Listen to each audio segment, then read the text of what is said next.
In the battle for the title of first in the nation primary, New Hampshire is once again staking its claim. Obviously, we want to make sure that when the date is set, that we're not going to be superseded. On November 15th, Secretary of State David Scanlan is set to announce the primary date. I am reaching the point where I'm comfortable that New Hampshire will hold the first in the nation presidential primary. It's done so for more than a century, and state law requires the primary to take place at least 8 days before any other state.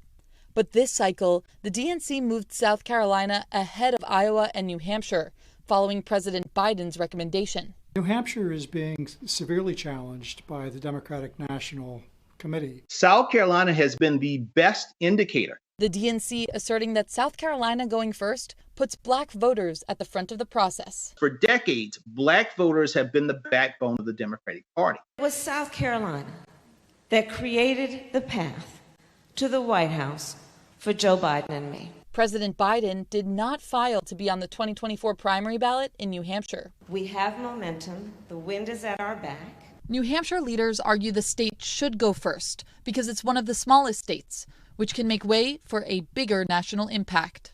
Voters there agree. The fact that it's a smaller state, I think, really allows some of the candidates that are less well-funded to really be able to get their message out. Breaking the DNC rules means the state's delegates cannot vote during the presidential nominating portion of the convention. That does not give pause to Scanlan or New Hampshire Governor Chris Sununu. The delegates really don't matter.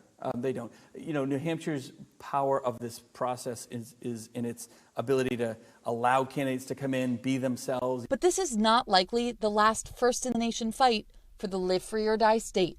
With all the drama around the primary this year, do you think it will impact the primary in 4 years from now? I would hope not. No, I mean, we hear that a lot, but, you know, for 100 years now, you know, we've had our process. We've always gone first, and so I imagine that will continue.